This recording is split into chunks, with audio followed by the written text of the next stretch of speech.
Welcome back नाज़रीन। इख्तियार साहब, ऑपोजिशन एक ग्रैंड अलायंस बनाने जा रही है। मौलाना फजलुर रहमान साहब का भी कंफर्म नहीं है that he is part of that alliance और इज नॉट, लेकिन महमूद अचकज़ई साहब, अब्बासी साहब, पाकिस्तान तहरीक इंसाफ, ये तमाम लोग, मुस्तफ़ा नवाज खोखर साहब, ये तमाम लोग काम कर रहे हैं कि एक बड़ी इत्तेहाद बन जाए ऑपोजिशन का, और ईद के बाद कोई फिर दमादम मस्त कलंदर या कोई उस के ऊपर या एहतजाज। गवर्नमेंट की परेशानी का कोई सबब बन सकते हैं ये लोग सर? पॉलिटिकल पार्टीज के तो ये हालात है कि वो इनके साथ चल नहीं रहे, और कोई इसके साथ चलेगा भी कैसे। पॉलिटिकल पार्टी में और एक इंतशारी जत्थे में बड़ा फर्क होता है।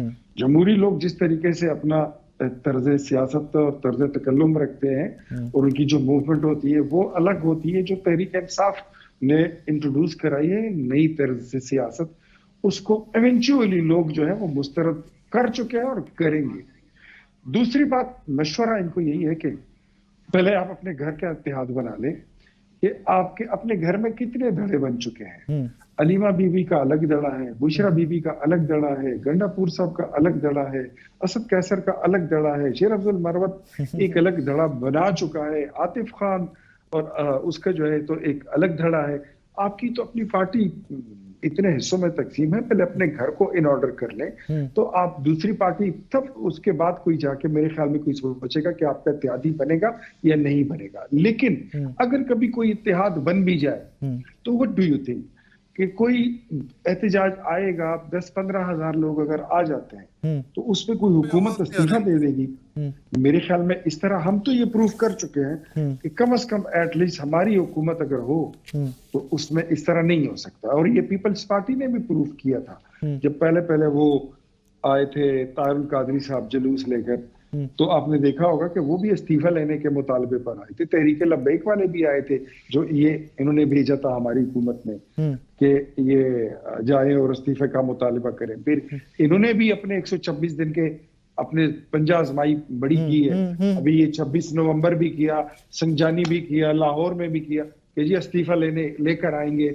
यहाँ तक इन्होंने तो ऐलान कर दिया था कि हम लश्कर लेकर जाएंगे और अपने कैदी को जोर जबरदस्ती जेल की दीवारें तोड़कर और दरवाजे तोड़कर उसको बाहर निकाल कर साथ लाएंगे। तो ऐसे तो नहीं होगा। मैं अब बीइंग अ पॉलिटिकल वर्कर, मैं यह समझता हूं कि जब भी कोई तब्दीली आती है, आपके पास कोई चेंज लाने का या आप हुकूमत को रुखसत कर सकते हैं, तो उसके लिए आपके पास एक ही आईनी रास्ता है कि आप जाएंगे और आप पार्लियामेंट में बैठेंगे। अब पार्लियामेंट में लोगों को अपने साथ मिलाएंगे। वोटों से लोग बनते हैं। हमारे पास भी सिंगल मेजॉरिटी नहीं थी, आपके पास भी नहीं थी, पीपल्स पार्टी के पास भी नहीं थी। पीपल्स पार्टी और मुस्लिम लीग नून ने मिलकर एक कोalition गवर्नमेंट बना ली है। अब उसको गिराने के लिए आपको वहां पर वोट की जरूरत है। अगर वो आपके पास पूरे नहीं होते हैं, साहब मुझे इसी का जवाब शाहिद साहब से भी लेने दें कि आपकी बात वैलिड है कि तरीके, शाहिद खटक साहब, बज़ाहिर तो शेर अफजल मरवत साहब चले पार्टी से निकाल दिया गया, लेकिन ये मीडिया में आम डिस्कशन है कि तहरीक इंसाफ के अंदर भी धड़े मौजूद हैं। अगर तहरीक इंसाफ खुद डिवाइडेड है तो आप अपोजिशन को इकट्ठा कैसे कर सकते हैं सारी को? पहले तो मैं चारवली साहब को जवाब देना चाहता हूं कि जमहूरियत के बाद कर कौन रहा है?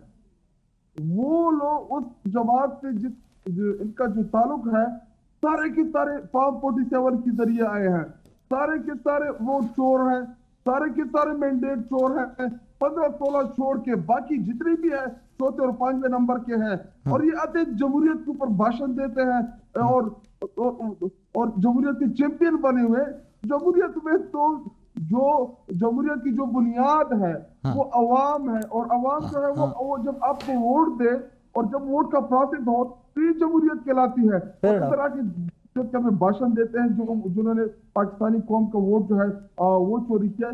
और बाकी रहे तहरीक इंसाफ इमरान खान है, इमरान खान साहब तहरीक इंसाफ है। हमारी जमात एक बहुत बड़ी पॉलिटिकल जमात है, इसमें हेल्दी कंपटीशन भी है। हर बंदे की ख्वाहिश होती है कि मैं इस पार्टी को लीड भी करूं, मैं इस पार्टी का बड़ा लीडर भी बनूं और इमरान खान साहब के करीबी साथियों में भी मेरा शुमार हो। तो यही कंपटीशन है। बाकी इमरान खान साहब ने जिसको पार्टी से निकाल दिया है वो निकल चुका है, और जो इमरान खान साहब रखना चाहते हैं ये उनकी पार्टी है, ये उनकी मर्जी है। बाकी इमरान खान साहब जब जेल से बाहर आएंगे तो तमाम मामलात पर वो खुद ही सेटल कर लेंगे। इख्तियार साहब, ये तो बात वैसे we all have to second on that कि इमरान खान साहब जिसके ऊपर हाथ रख दे वही लीडर बन जाएगा। मरवत साहब एक मिसाल नहीं और कई सारी मिसालें तहरीक इंसाफ के अंदर है, तो फिर धड़े हो भी तो क्या फर्क पड़ता है?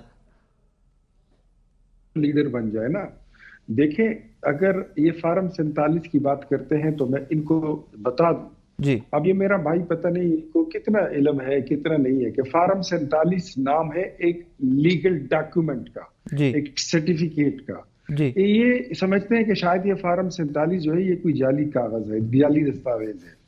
ये तब इशू होता है जब कोई बंदा रिजल्ट जीत लेता है, वो ले लेता है, तो उसका रिटर्निंग ऑफिसर जो फाइनल कंसोलिडेटेड रिजल्ट जारी करता है, इलेक्शन एक्ट ऑफ पाकिस्तान में उसको फार्म 47। सर 45 और 43 में फर्क नहीं ना होता सर इख्तियार साहब, 45 और 43 में फर्क नहीं होता, ये बहस है इस मुल्क के अंदर। ये साकिब, जब फार्म 45 का रिजल्ट उसको इकट्ठा करके कंसोलिडेटेड रिजल्ट लिए जाते हैं तो जी। उसके बाद फार्म 47 जी बनता है। जी और अगर फार्म 47 कोई गलत डॉक्यूमेंट है तो ये प्रूफ कर लें, इलेक्शन एक्ट में अगर उसकी कोई गुंजाइश नहीं है तो ये प्रूफ करें। तो मैं अगर इनसे ये पूछूं हम्म, कि उमर अयूब के खिलाफ जो हमारे बाबर नवाज खान ने उससे ज्यादा वोट लिए हैं हम्म, और उसने आगे केस कर दिया, मुकदमा कर दिया इलेक्शन ट्रिब्यूनल में, तो उमर अयूब जो आपका पोजीशन लीडर है, जो आपका जिस असेंबली में आप बैठे हैं वहां पर वो आपका पेशे इमाम है, आप उसके पीछे खड़े हैं, हम्म, उसने हाईकोर्ट से स्टे क्यों ले लिया, इस्लामाबाद हाईकोर्ट से, कि गिनती ना होने दे, दोबारा रिजल्ट को कंसोलिडेट ना होने दे। आपके अपनी सफों में इतने लोग हैं जो, अगर ये फार्म 47 जाली है तो आपकी पूरी पार्टी जाली है, क्योंकि ये तो मैं नहीं कहता, ये तो आपका शौकत यूसुफजई कहता है कि हमारे जो बंदे जिन्होंने एफिडेविट साइन किया है और जिन्होंने एस्टेब्लिशमेंट के पास अंगूठे लगाए हैं तो वो असेंबली में पहुंचा है, तो फिर उसमें तो शायद खटक भी फॉल करता है।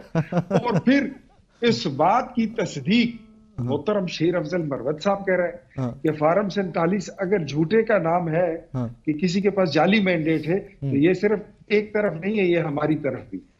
तो फिर तो आप अपने, मैं वही कह रहा हूँ ना, अपनी मंजी पहली डांग फेरे, पहले सबसे पहले अपने घर को इन ऑर्डर कर लें। आपके मामलात अपने बहुत खराब है, मौलाना आपको कह रहा है, आपने जवाब देना था मेरी इस बात का शायद कटक, कि मौलाना साहब कहता है कि इलेक्शन का ऑडिट कराते हैं, ये मुतालिबा रखते हैं, लेकिन शुरुआत करेंगे खैबर पख्तूनख्वा से।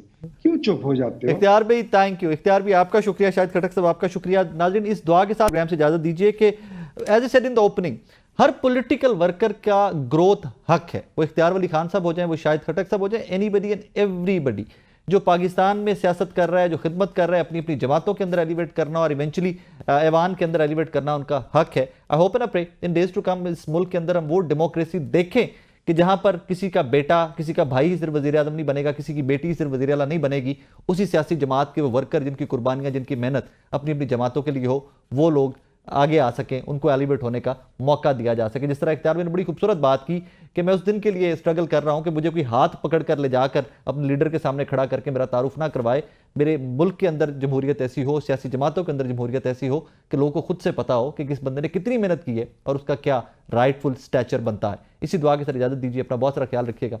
अल्लाह हाफ़िज़।